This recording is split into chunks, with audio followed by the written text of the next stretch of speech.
있습니다. 의사진행관. 그 전에 제가 신상 발언을 좀 하겠습니다. 예, 저도 그 5분 주세요. 신상 시간 재고. 예, 본인 발언 시간에 뭐 저를 얘기하고 뭐 제가 누굴 죽인다고 했다 이런 얘기를 했기 때문에 안 할 수가 없습니다. 예, 저는 정확하게 이재명 대표에 대한 검사 독재 정권의 정치 검찰의 어거지 기소, 어거지 수사, 어거지 기소로 이재명 대표가 탄압받고 고난을 받고 있다고 생각합니다. 그러나 이것은 DJ가 받은 현해탄에 빠뜨려 죽이려 했던 박정희의 공작에 비하면 견딜만 하다고 생각합니다. 예, 그랬고 이재명 대표 1심 선고가 거의 검찰의 기소장을 그대로 받아들인 선고가 났을 때 그에 대한 판단은 누구나 할 수 있습니다.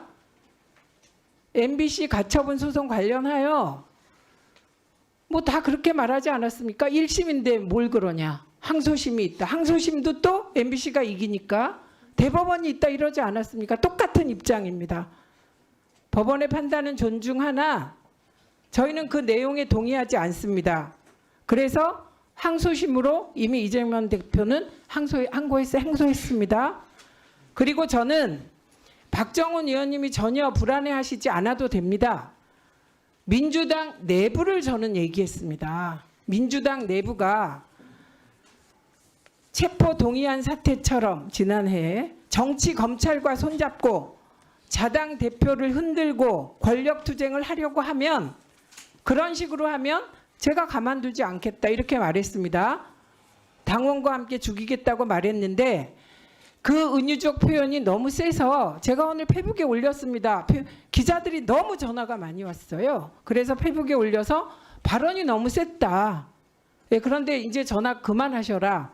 제 입장을 그대로 얘기했습니다. 민주당은 지금 똘똘 뭉쳐서 정치 검찰에 맞서 자당 대표를 지킬 때이지 분열하거나 이를 두고 권력투쟁을 하거나 특히 정치 검찰과 손잡고 민주당을 장악하려고 하면 그건 공멸일 뿐만 아니라 그 해당 당사자들이 정치적 사망 선고를 받을 것이다. 이런 취지의 페북글을 올렸습니다.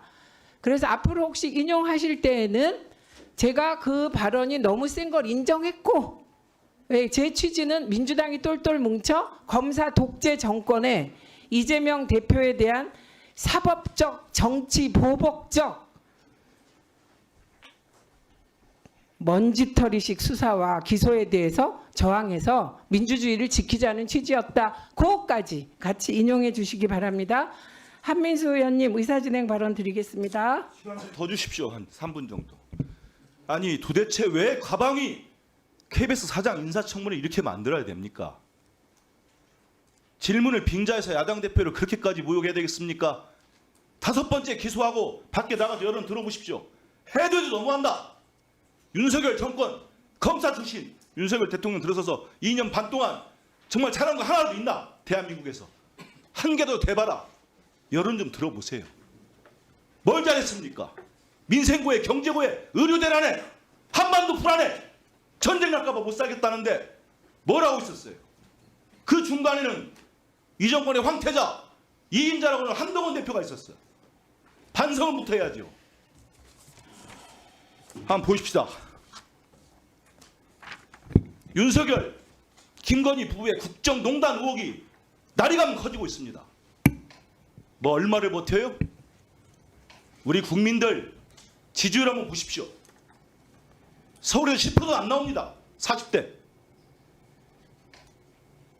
그런 정권이 이 대표 1심 나오니까 도저히 국민들이 못 받으냐 1심 나왔는데 그걸 가지고 당대표라는 사람이 집권당 대표가 법정 구속 얘기나 하고 있고 민생 챙기세요. 국민들 먹고 살기 힘들어 죽겠는데 대통령은 뭐 하고 있습니까? 그게 호기입니까?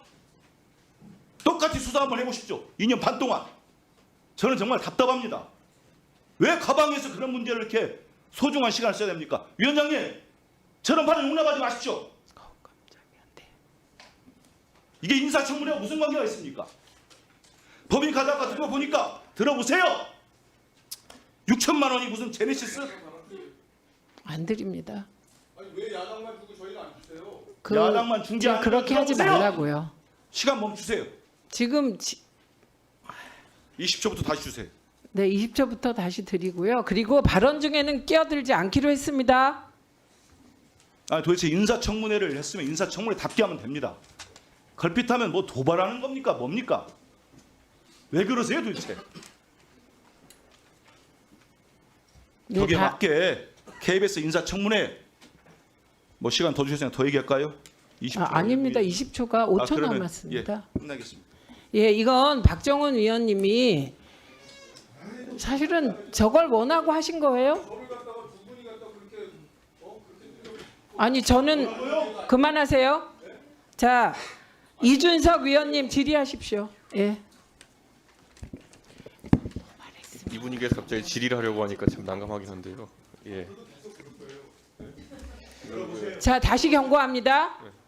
마이크 잡은 분을 방해하지 마십시오. 이준석 위원님은 늘 이런 일을 겪습니다. 예, 지금 박장범 후보자가 알아보고 답해 주신다고 했죠. 예, 어떻게 할 겁니까? 제 주식거래 현황에 대해서는 10년치 자료를 통째로 드렸습니다. 근데 이 주식 IP를 제공하는 문제는 뭐 간단하게 쉽게 되지 않는다고 하는 보고를 제가 받았습니다. 그게 무슨 말이죠? 좀 알아듣게 얘기해 주세요. IP 제공이 안 되는 부분에 대해서는 좀 더 알아보도록 하겠습니다. 그러면 후보자께서는 왜 노정면 위원께서 후보자의 IP를 달라는지 취지는 알고 계시나요? 네, 제가 근무 시간에 주식 거래를 했을 가능성을 확인하기 위해서 입니다. 달라고 하시는 겁니다. 예, 그리고 어제 후보자는 처음에는 근무 시간에 주식 거래 한 적이 없는 것으로 기억한다고 했다가 네. 일부 근무 시간 중에 했을 수도 있다고 인정하셨죠. 네, 제 기억으로는 없는. 네, 맞습니다. 네, 그랬죠? 그러면 그게 얼마나 그렇게 했는지에 따라 예, 후보자에게 KBS를 맡길 수 있을까? 이런 분한테 맡기면 안 되겠네. 이런 결정을 할 수 있기 때문에 이게 되게 중요한 순간인 건 아십니까? 네, 네, 그래서 그러면 후보자가 IP 말고 다른 내가 근무 시간에 주식 거래를 별로 하지 않았다. 한두 번 했는데 사과하겠다든가 그거 증명할 길이 있습니까? 위원장님, 그게 상당히 시간이 좀 걸리는 이유가요. 제가 계속해서 9 to 6 근무를 했다기보다 근무 시간이 굉장히 야근만 했을 때는 사실 이 밤 시간에 근무를 했고 9시 뉴스 앵커를 할 때는 오후 2시에 출근해서 밤 10시까지가 제 근무 시간이었습니다. 그래서 또 이루어진다 앵커를 할 때는 토요일, 일요일 이랬기 때문에 평일 이틀을 대유를 썼습니다. 그래서 이게 그걸 증명하시면 되잖아요. 그래서 아까 휴가나 네, 휴가 쓴 그때 내가 주식 투자를 주로 했다. 그거를 증명하셔야 돼요. 저 노정면 위원님 어디 계십니까? 네, 이 사안을 보고 드리고 지금 답변 들으셨죠? 예, 그러면 지금 우리가 찾아가야 될 길은 그럼에도 불구하고 후보자가 근무 시간에 주식 거래를 얼마나 했는지 확인해야 되겠죠.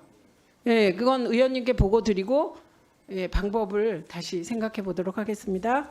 예, 그 위원장님 허락하시면 30초 정도. 네, 말씀하십시오. 이훈기 위원님께서 저한테 질문하셨을 때요. 뭐에 질환지교라는 주식을 제가 매입해서 예, 답변하십시오. 중학교- 이윤기 의원님 계십니까? 이윤기 의원님 오시면 30초 드리면 어떨까? 안 계시네요. 지금 막 그 관련 기사가 나가고 있는데 제 해명이 전혀 반영이 되지 않아서요. 물론 이제 잠깐만요. 이윤기 위원 어디 계십니까? 보좌관도 없나요? 네?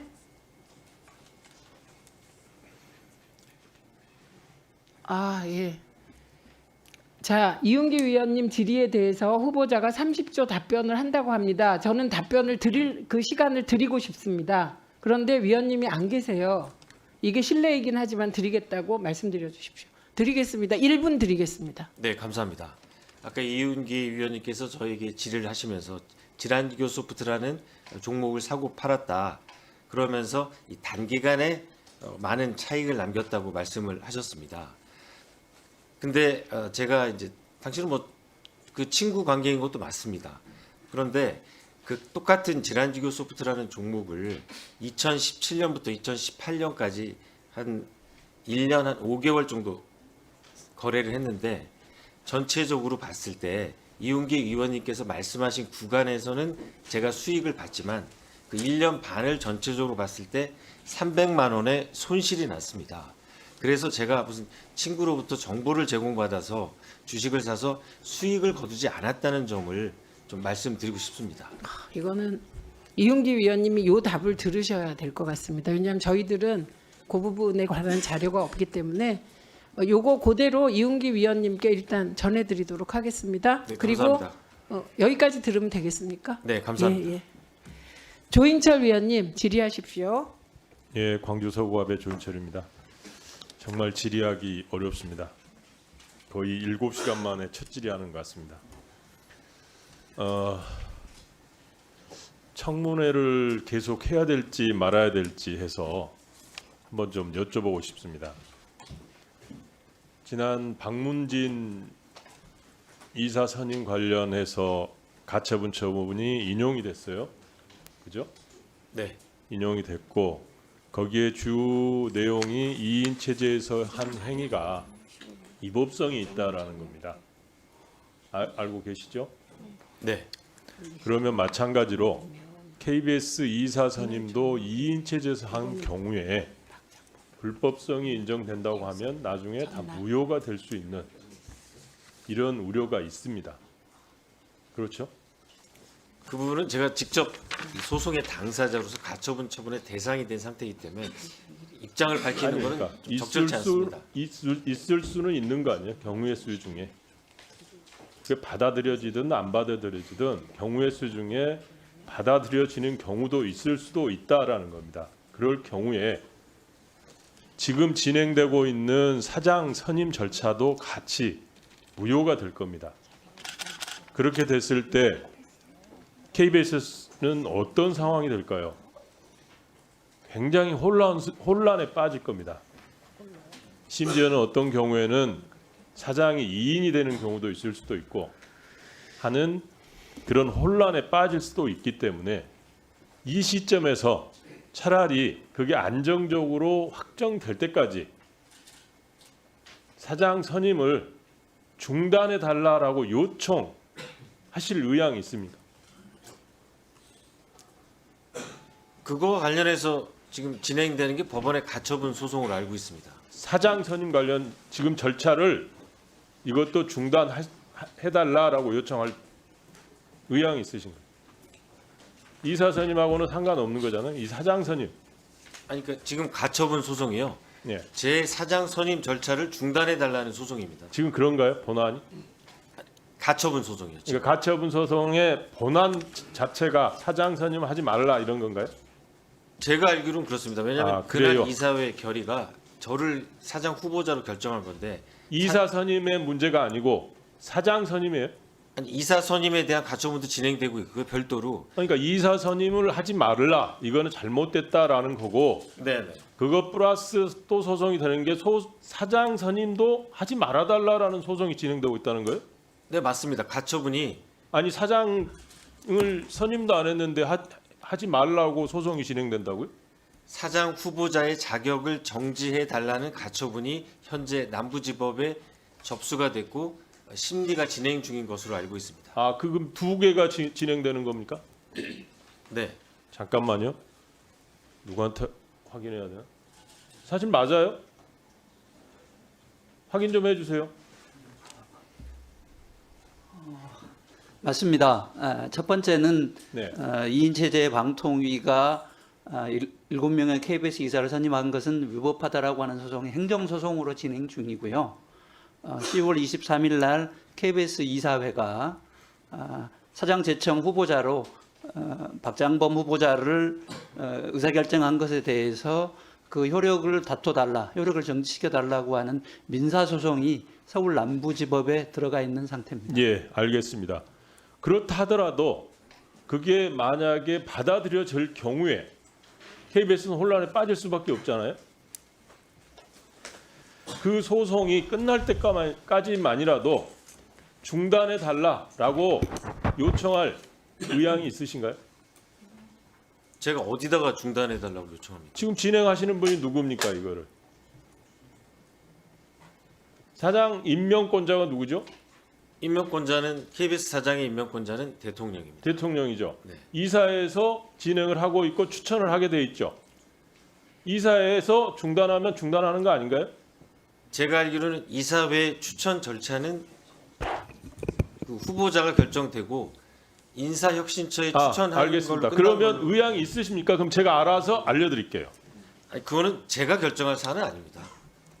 제가 제 거취에 대해서 저를 뭐 중단해 달라 그런 거, 그거는 좀 아니 그러면 본인의 의향이 본인이 나 그만 중단해 달라라는 거를 본인이 결정 못하면 누가 결정합니까?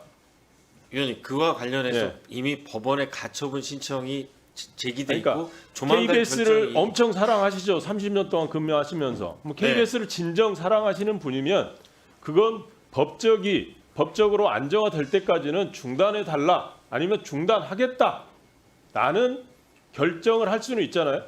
가처분은 결정이 곧 임박할 걸로 예상돼서 저는 법원의 결정을 겸허하게 기다리고 있습니다. 그러니까 그때까지만 해도 중단하자. 의향이 없으신가요? 그럼 KBS를 별로 사랑하지 않는 걸로 알고 진행을 하겠습니다.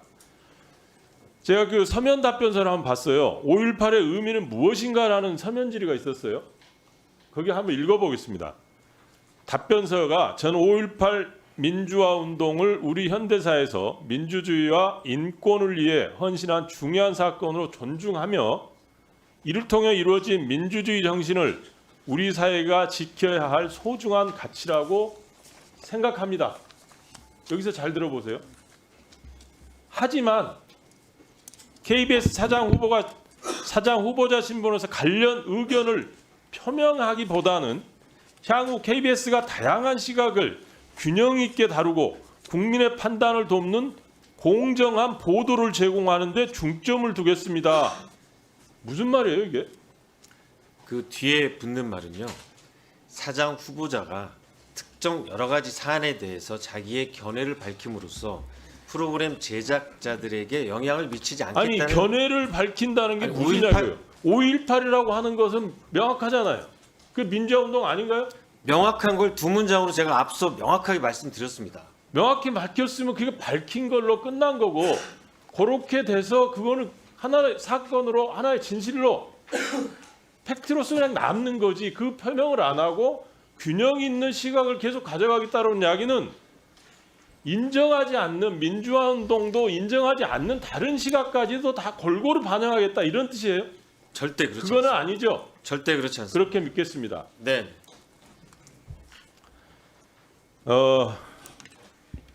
지금 어제부터 계속 이야기했었습니다만 파우치 대다 그다음에 495명의 기자 성명서에 대해서도 어떠한 사과나 반성을 하지 않겠다라고 하시는 게 지금도 똑같은 유지가 되시는 거죠?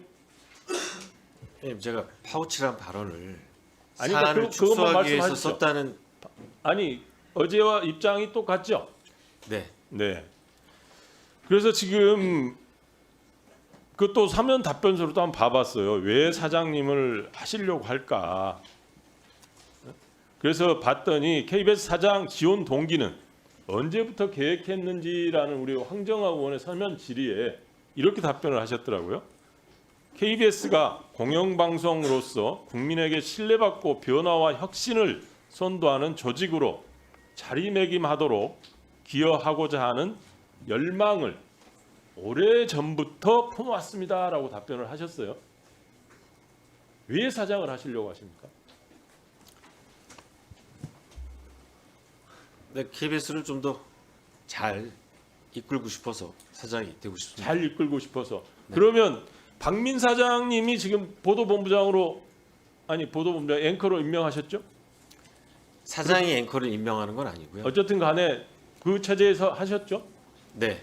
그러면 박민 사장이 뭔가 잘 못 읽고 못 이끌고 있었다라는 그런 판단에서 지원하신 거예요? 한 달 동안 준비하셨다고 어제부터 계속 이야기를 하셨는데 그러셨죠? 네. 한 달 동안 그 전에 쭉 앵커하면서 보니까 박민 사장이 뭔가 잘못하고 있다. 내가 하고 싶은 거하고는 다른 방향으로 조직을 이끌고 있어서 나는 이러이러한 것 때문에 내가 지원을 하겠다. 그래서 내가 사장을 하면 이렇게 바꿔보고 싶다라는 게 있었던 겁니까? 네. 뭐죠? 그걸 구체적으로 좀 말씀 좀 해주세요. KBS가 위기 상황에서 박민 사장이 많은 일을 하셨습니다. 네. 하지만 저는 이제 방송사는 여러 직종이 있습니다. 기자도 있고 PD도 있고 아나운서도 있고 엔지니어도 있고 이런 여러 직종이 협업을 해서 사실 프로그램이 나오는 건데 그런 조직의 특성을 좀 잘 아는 분이 하면 그러니까 좀 더- 박민 사장이 조직의 특성을 잘 몰랐다. 그래서 잘 아는 30년 근무한 내가 해서 제대로 된 조직으로 이끌고 혁신을 선도하는 조직으로 만들기 위해서 했다. 이렇게 정리하면 됩니까? 박민 사장도 많은 일을 하셨습니다. 위기 상황에서. 하지만 아니 네, 자기가 모시고 있던 사장이 아니다라고 했기 때문에 본인이 지원했을 거 아니에요.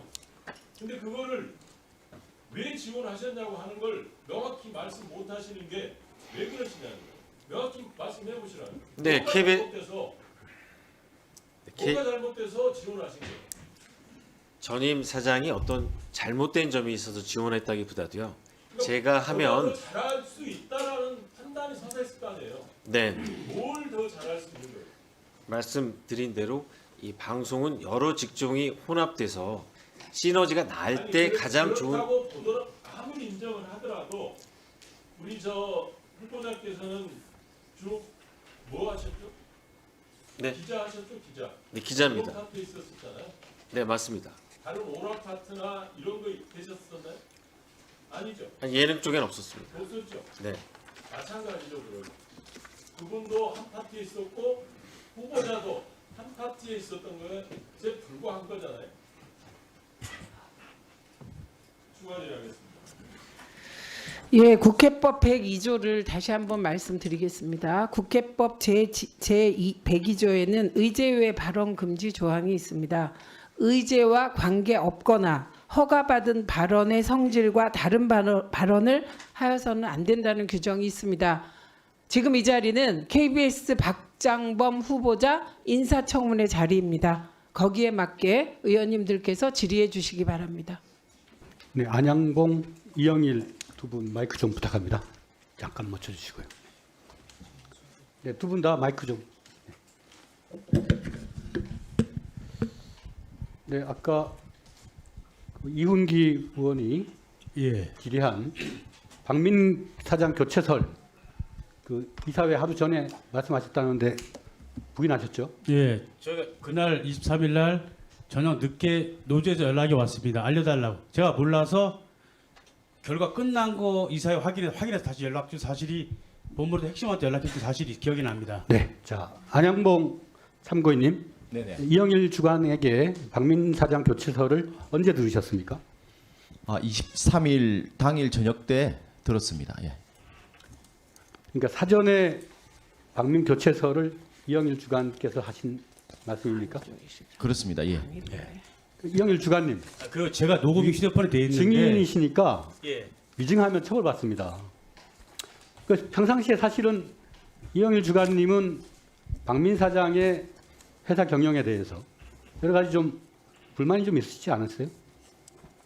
전혀 아닙니다. 예, 알겠습니다. 네, 들어가시고요. 안양봉 참고인님, 네. 의료진단 관련해서 네네. 박장범 앵커를 임명했죠.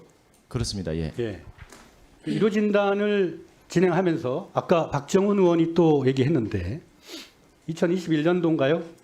이재명 후보에게만 출연을 시켜서 변명 기회를 줬다. 사실입니까? 그렇지 않습니다. 이게 제가 사실관계와 너무 다른 말씀을 하셔서 사실 기회가 있다면 좀 설명을 드리려고 했는데 네. 제가 의료진단 라이브를 담당했던 시사 제작국장이었습니다.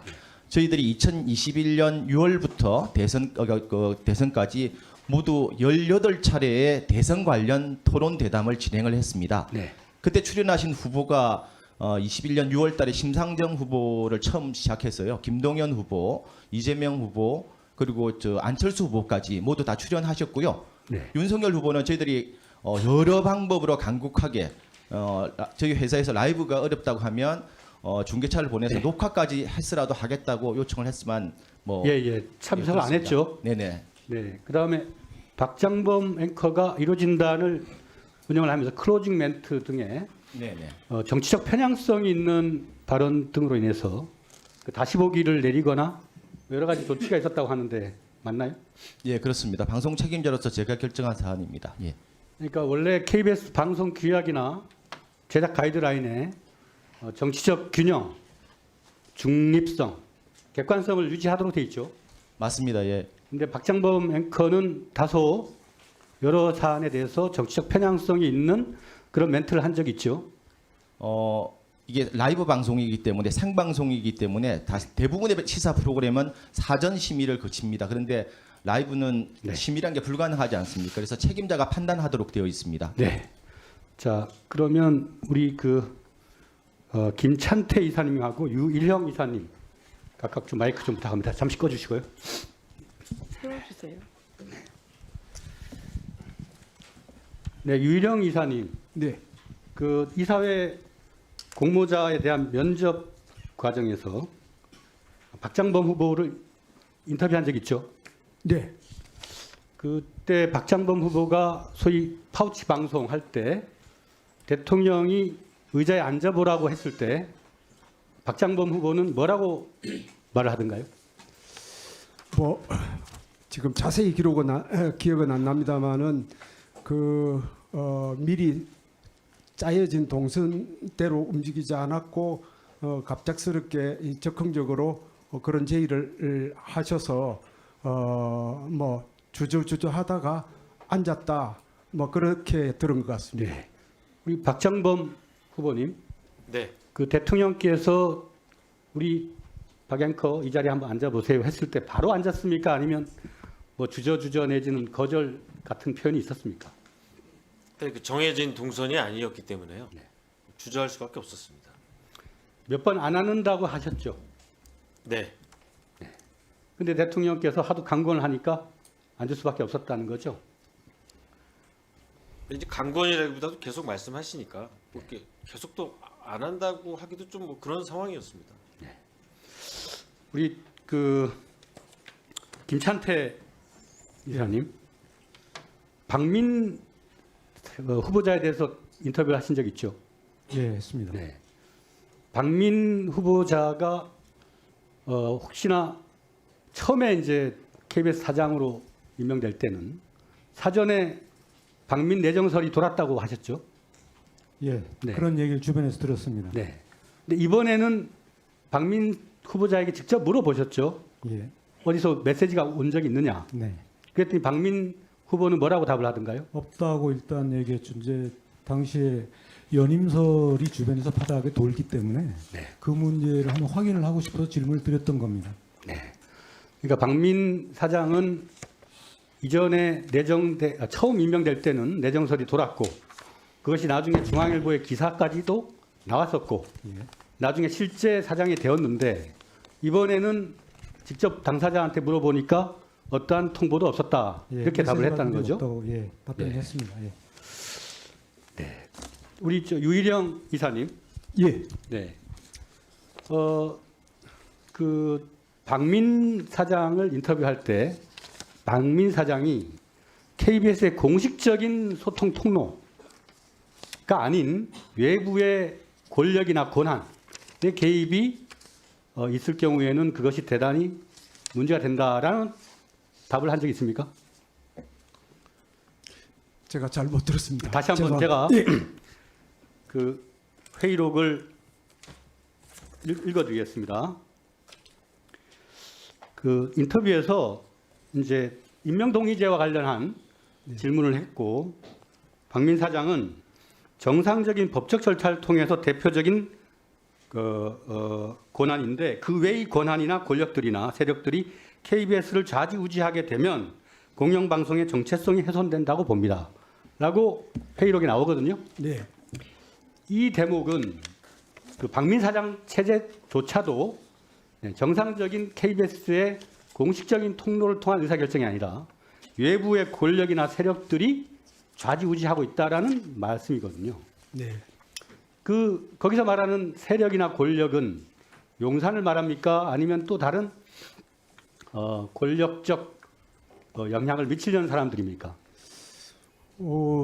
제 주관적인 생각으로는 용산이 큰 그것이 될 것이고 그 외에도 다른 요인들도 있으리라고 봅니다.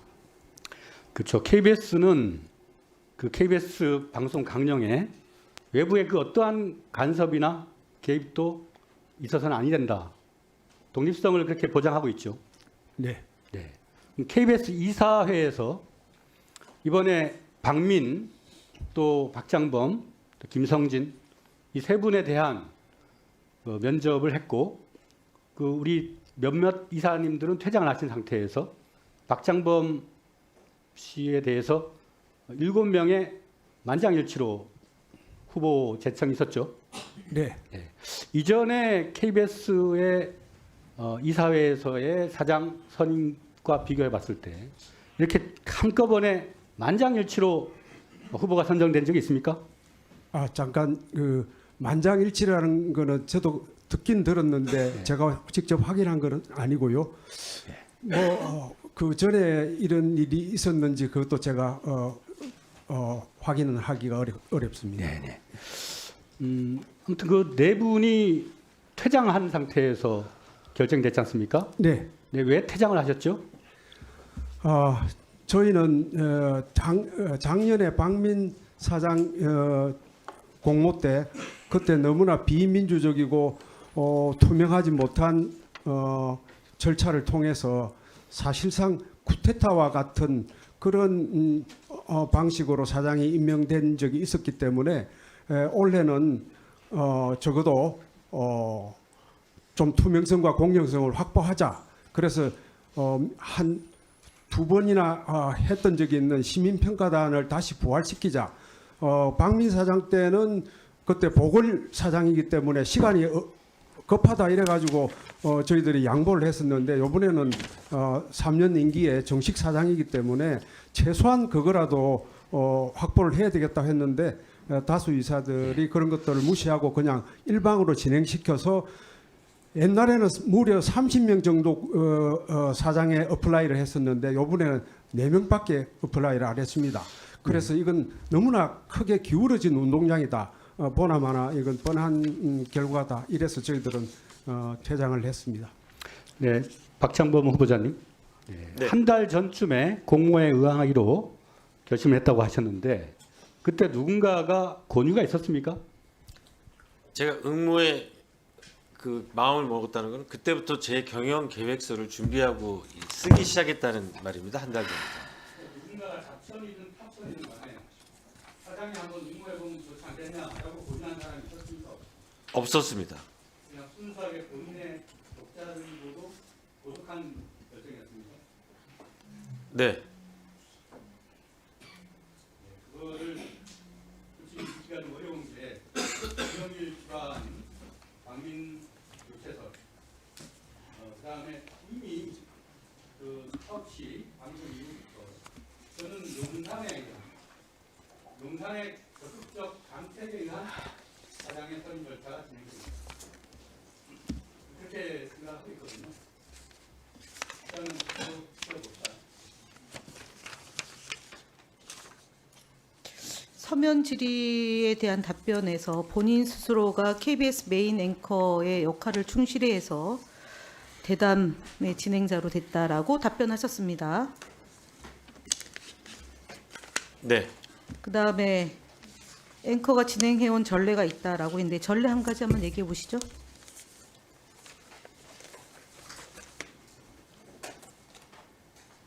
전례가 있습니까? 네, 그 보통 아니 이제 본인이 답변하셨잖아요. 네. 전례가 있다고. 그 뉴스를 진행하는 앵커들이 그러니까 전례를 얘기하시라고 한 가지만이라도. 네, 딱 특정 프로그램은 제가 생각이 지금 안 납니다. 근데 왜 이렇게 답변하셨습니까? 전례 없습니다. 단독 대담한 게 없습니다. 앵커가.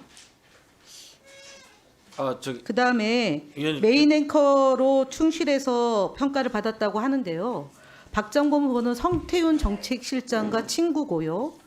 그다음에 이분이 2016년도 KBS 해설위원으로 위촉된 바가 있습니다. 고대영 사장 시절에 개원 해설위원이었습니다.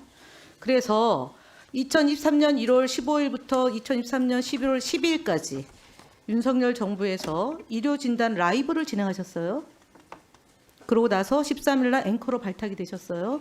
그래서 이 친구가 2024년 3월 24일, 2024년 6월 16일, 2024년 4월 1일, 2024년 10월 10일 이렇게 4차례나 이례적으로 출연하게 됩니다. 의료진단 라이브 뉴스 7. 네, 성태훈 실장과의 관계가 있습니다. 그리고 더더구나 이 그 박장범 앵커는 여기 시청자위원장 준비해 주시고요. 자리 좀 나와 주시고요. 영국 방문 보도를 어떻게 보도를 하냐면 5분에 걸쳐서 합니다. 국제사회에서 가장 화려한 의전이라는 평가를 받고 있다라고 앵커 멘트로 합니다. 이게 언제냐면요. 11월 21일 저녁 9시 뉴스에 윤석열 대통령 영국 국빈 방문 공식 환영식 5분 36초 장장에 걸쳐서 황금마차가 동원된 의전 행사를 상세히 소개하면서 이렇게 합니다.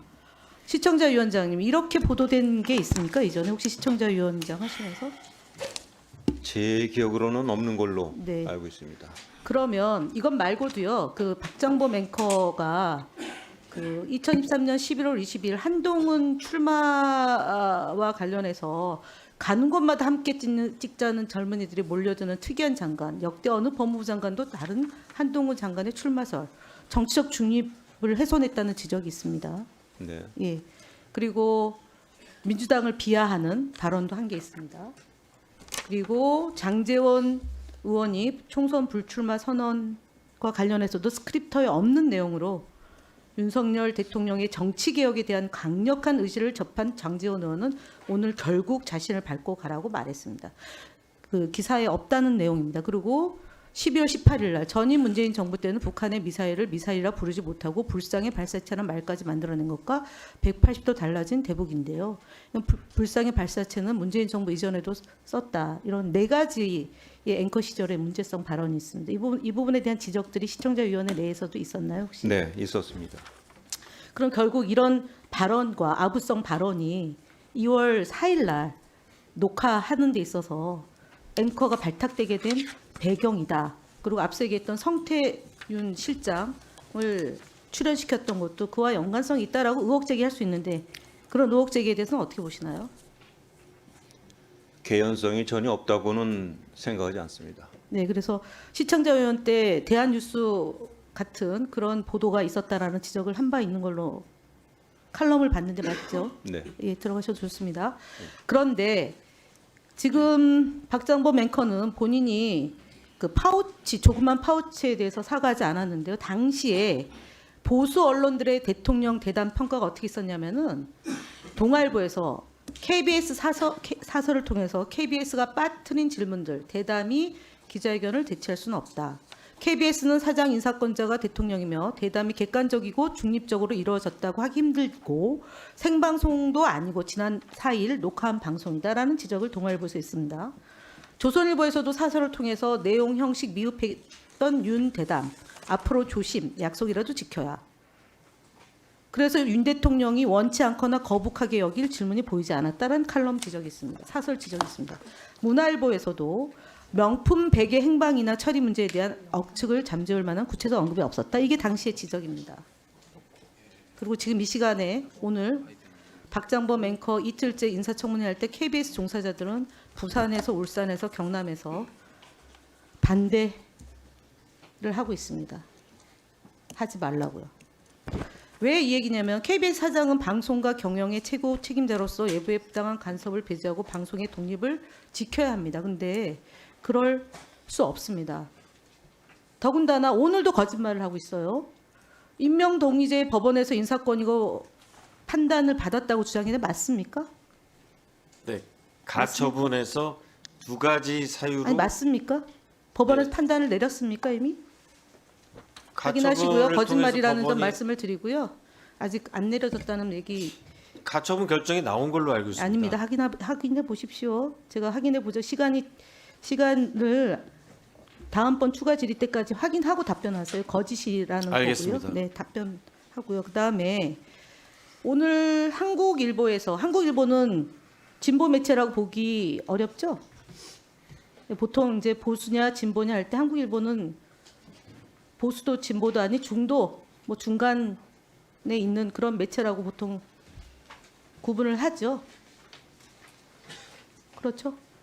그래서 특정 매체에 대해서는 평가 아니 뭐 보통 그렇게 얘기합니다. 언론인 올해 30년 하셨는데 그런 정도의 구분에 대해서 뭐 특정 매체니까 얘기를 안 하겠다고 하시는데 거기에 오늘 사설이 어떻게 나왔냐면요. 박 후보는 사장 취임 과제로 사내 통합을 꼽고 뉴스의 신뢰성, 공정성, 정확성, 중립성이 중요하다고 밝혔지만 그는 제작 보도 독립성 보장을 위해 마련된 주요 국장 임명 동시를 반대하며 말과 행동이 따라가고 있다. KBS 기자 495명이 반대 성명을 냈을 정도로 우려가 크다. KBS 내부 보고서에 따르면 박 후보는 과거 국정농단 사태 때 태블릿 PC가 최순실 씨의 것이라는 증거들을 단독 취재하자 방송을 취소하는 등 편파 보도를 주도한 것으로 나온다.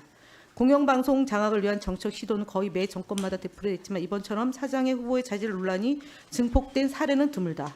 박 후보가 공정성, 중립성 시비를 딛고 공중이 납득할 만한 공영방송의 모습을 보여줄 수 있을지 걱정이다. 공정성 논란 해소 못한 KBS 사장 청문회 이렇게 규정했습니다. 새겨 들으시기 바랍니다. 네, 알겠습니다. 그리고 거짓말과 관련해서 어저께 4가지를 했습니다. 오늘은 2가지를 더 했습니다. 뒤에 참고인 중에요. 앞서 그 진미위가 불법이란 판단을 받은 적이 있다라고 주장하셨는데요. 박상현 본부장님. 잠시 세워주세요. 하고 기자협회까지 같이 나오셔서 답변해 주시기 바랍니다. 지금 진미위가 불법이란 판단을 받은 적 있습니까? 제가 알기로는 없습니다. 인민위원회입니까? 아닙니다. 대한민국은 인민이라는 단어를 안 씁니다. 대한민국은 민주공화국이기 때문에 민주라는 말을 쓰고요. 국민이라는 단어를 씁니다. 왜 이렇게 단어가 혼탁해졌는지 모르겠습니다. 그래서 진미위원회가 불법이라고 판단한 적이 있다고 얘기하는 것에 대해서 한번 진실을 얘기해 주시기 바랍니다. 두 분 같이. 사실 이거는 제가 답변을 드리는 건 좀 적절치 않고 당시 사측이 설명을 해야 되는 부분이라고 생각을 하는데 아니 제가 일단 불법이냐 아니냐 이 부분에 불법은 아니고요. 그때 당시 징계와 관련된 몇 가지 조항들이 논란이 됐었습니다. 그래서 그 부분과 관련해서 사측이 그 부분을 적용하지 않겠다라고 해서 그 부분은 사문화가 되었고 하나 노동법에 있어서 그 불이익 변경과 관련된 부분에 있어서 사측이 과반 노조의 동의를 얻지 않고 개정을 했기 때문에 그 부분과 관련돼서 양승동 사장이 대법원에서 벌금형을 받았습니다. 그런데 우리가 형법이나 민법에서 한 개 조항이 위헌적인 요소가 있어서 위헌 판단을 받았다고 해서 형법이나 민법 전체가 위법이라고 얘기하지는 않지 않습니까? 마찬가지로 진미와 관련된 규정 가운데 위법적 요소가 있었던 건 맞지만 진미위 자체가 위법은 아닙니다. 그렇게 판단을 받은 적도 없습니다. 제가 하나만 잠깐 그 처리수입니까 오염수입니까? 후쿠시마 원전 오염수입니까 처리수입니까? KBS 일반적으로 쓸 때요. 뉴스에서 다룰 때. 올해 기준으로요. 네, 저희가 오염수라고 계속 기사를 써왔었고요. 예. 그리고 제가 알기로는 국무조정실에서도 공식적으로 오염수라고 사용을 했었는데 제가 최근에 후쿠시마 방류 1주년인가요? 그때 보도에서 처음으로 KBS에서 예, 간부들 논의 그때 오염 처리수로 바꾸기로 그렇게 결정했었습니다. 간부들 회의에서. 예. 그럼 이때가 사장을 공모할 시점이죠? 그거보다 조금 이른 시점인 걸로 알고 있습니다. 8월 23일 날 보도를 했고 사장 공모를 하고 그 경영계획서를 작성하기 시작했던 그렇게 보면 연결될 수도 있겠습니다.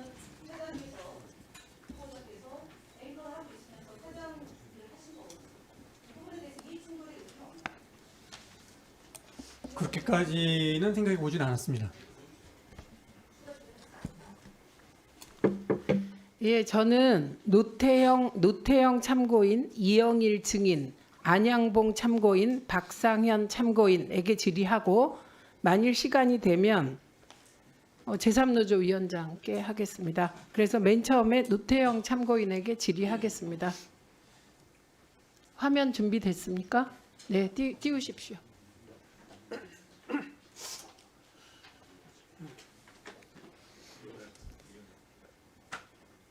지금 화면 보고 계시죠? 네. 예, 지금까지 박장범 후보자 반대 기자 성명 참여자가 몇 명입니까? 495명입니다. 예, 495명인데 박장범 후보자가 이렇게 얘기했습니다. 그 연성명에 100% 동의한 기자들도 있겠지만 모든 기자들이 다 동의해서 성명에 이름을 올렸다고는 생각하지 않는다. 이렇게 얘기했습니다. 어떻게 생각하십니까? 아까도 제가 한번 말씀드렸는데 기자들이 자기 이름의 무게를 누구보다 중요하게 생각하고 있고요. 그런 의미에서 자기 이름을 올렸다는 것에 대해서 저렇게 보시는 것은 동의하기 어렵다고 생각합니다. 박장범 후보 왜 이렇게 말하셨습니까? 그 취재 결과입니까? 아니면 그냥 또 가상의 말씀하신 거예요? 답하십시오. 뭐 취재하지는 않았고요. 근데 왜 저 저도- 추측이에요 또? 아닙니다. 저도 이제 젊은 시절에 뭐 성명서 같은 거 참여할 때 옛날의 경험.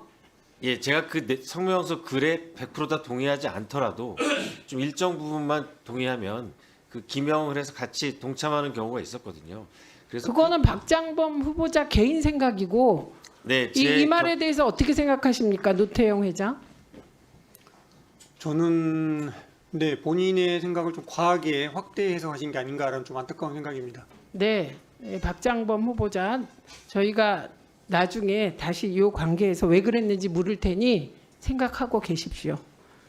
그다음에 이영일 증인 나와주시죠. 세워주세요.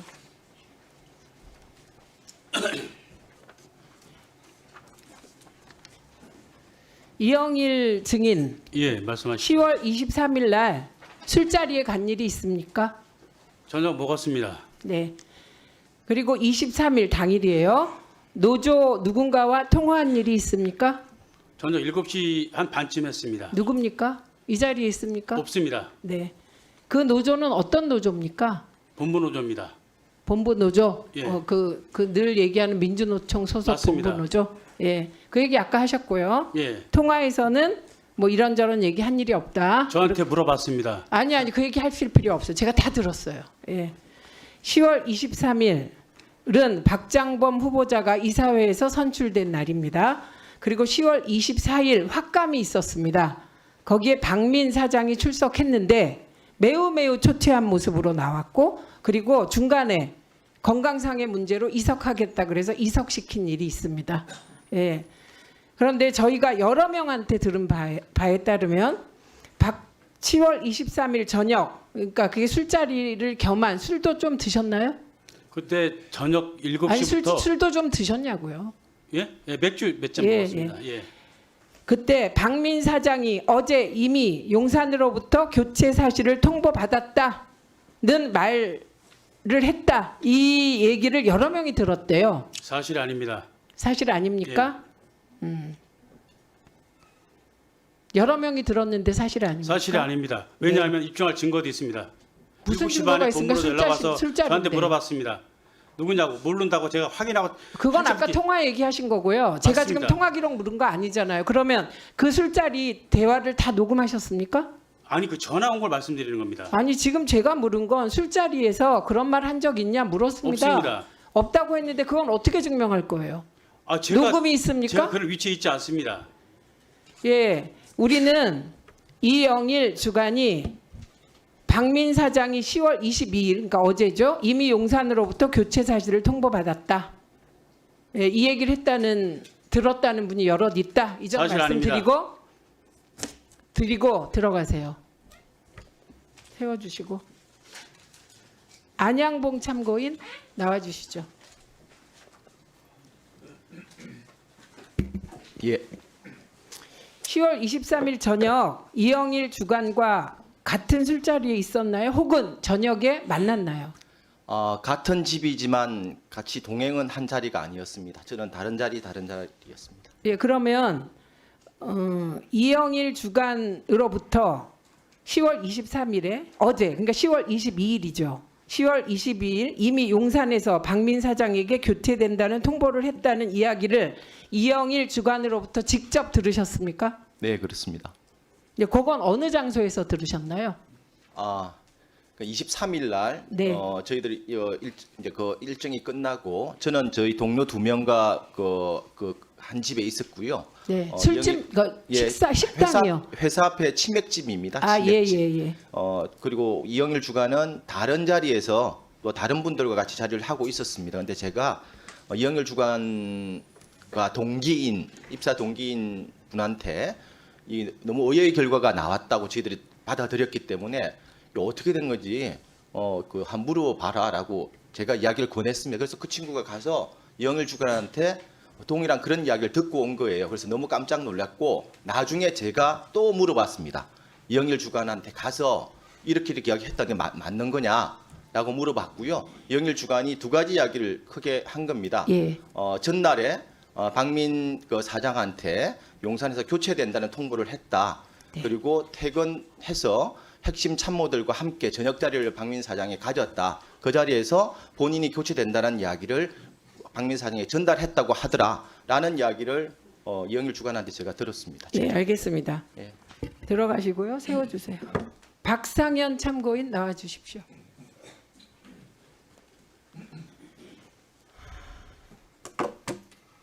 (9월까지는) 박민 사장의 유임이 거의 확정적인 분위기였습니까? 네, 그렇게 얘기를 들었습니다. 네. 박장범 후보가 확정됐다는 얘기는 언제부터 돌기 시작했습니까? 사실 그 면접 보는 전날까지만 해도 사측 간부들로부터 박민 사장이 될 거다라는 얘기들을 들었었고, 그런데 이제 면접 당일날 아침부터 박장범 후보가 될 거다라는 얘기가 소문이 돌았었고요. 그리고 그날 저녁에 저는 의아했던 것이 이사회에서 최종적으로 표결 의결 결과가 나오지도 않았는데 이미 이영일 노사주간은 만약에 박민 사장이 될 것으로 생각을 했으면 결과를 기다려야 했음에도 불구하고 이사회 결과가 나오기 전에 저녁을 드시러 가시더라고요. 그래서 이제 그것이 의아했고, 그 이후에 이영일 주간이 식사 자리에서 그 얘기를 했다라는 것을 여러 명으로부터 저는 전해 들었습니다. 그러니까 10월 23일 날 네. 이사회에서 최종 결정하기 전에 밥 먹으러 먼저 가더라 이 얘기인 거죠? 네. 예, 그것이 제가 지금 이걸 왜 묻는지 아시죠? 예, 사전에 이미 박민 사장은 아웃되고 박장범 후보가 내정됐고 그랬기 때문에 우리가 보기엔 불법적 이사회가 7대 0으로 만장일치로 박장범 후보를 선출했다 이렇게 보기 때문이에요. 그리고 그렇게 오더를 내린 건 용산일 것이다. 김건희 라인일 것이다. 이렇게 믿기 때문입니다. 혹시 KBS 내부에서는 왜 갑자기 박장범 후보가 선출됐는지 혹시 추정해 보신 게 있습니까? 저희들이 보기에는 결국은 뭐 대통령 대담이 제일 큰 이유였다라고 보는 것이고, 박민 사장처럼 단순히 뭐 정권과 관련된 의혹을 가리는 수준이 아니라 디올백을 파우치라고 포장을 했던 것처럼 앞으로 정권에 적극적으로 의혹을 가리는 수준을 넘어서 비호해라라는 시그널이지 않냐라고 저희들은 해석을 하고 있습니다. 예, 그러니까 지금 그 불법적 이사회의 면접과 임명 절차는 요식행위에 불과하고 이거는 용산 특히 김건희 라인의 오더다. 예, 저희가 이런 강력한 의심을 하고 있습니다. 이러지 않고서는 갑자기 한 달 전에 박장범 후보자가 내가 KBS 사장 한번 해야지. 이게 구조상 그럴 수가 없습니다. 예.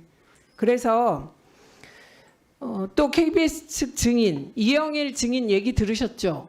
예, 이분은 증인입니다. 그런데 10월 23일 박민 사장이 어제 이미 용산으로부터 교체 사실을 통보받았다는 얘기를 여러 명이 들었는데 본인이 안 했다고 하는데 저 말은 사실입니까? 거짓으로 봅니까? 이영일 주간의 말이 거짓이라고 하면 저한테 그 얘기를 해주신 분들이 거짓말을 했다는 건데, 저는 저에게 그런 얘기를 해주신 분들을 신뢰합니다. 예, 그리고 지금 그 안양봉 기자도 직접 들었다는 거 아닙니까? 예, 그렇습니다. 예. 네, 들어가십시오. 박장범 후보자, 네, 용산에서 언제 연락 받았어요? 연락 받은 적 없습니다. 그러면 그 이영일 주간은 왜 저런 말을 했어요? 왜 그랬을까요? 그리고 박민 사장은 24일 날 너무나 충격을 받은 듯 초췌하게 나와서 심지어 술 마셨냐, 이런, 혹시 술을 많이 드셨습니까? 이런 질의까지 나온 상황이거든요. 네, 그래서 오전에 건강상의 이유로 이석하겠다 그래서 하라고 했습니다. 얼마나 충격을 받았겠어요. 거의 확정적으로, 이게 연임이 확정적으로 알려졌고, 또 이분이 보궐로 사장이 됐잖아요. 그런데 이렇게 쫓아내는 경우가 없거든요. 그런데 그것도 다른 사람도 아닌 본인이 적어도 허용해야 앵커가 되는데, 메인 앵커가 그 박장범 후보자로부터 뒤통수를 맞았으니 얼마나 충격을 받았겠습니까? 저는 지금 나오신 분들, 안양봉 참고인, 박상현 참고인, 혹시 노태영 참고인도 이 관련 얘기를 들었습니까? 아니요, 기자들은 그런 얘기를 듣지는 못했습니다. 예. 말에도 무게가 있고 이영일 증인이 말해놓고 거짓말하고 있다는 생각이 듭니다. 이건 어떻게 처리할지 저희가 논의해 보도록 하겠습니다. 자, 이제 겨우 주질의가 끝났습니다. 이 주질의밖에 안 끝나서 우리 의원님들이 준비하신 질의서를 어떻게 소화할지 위원장이 계속 고민하도록 하겠습니다.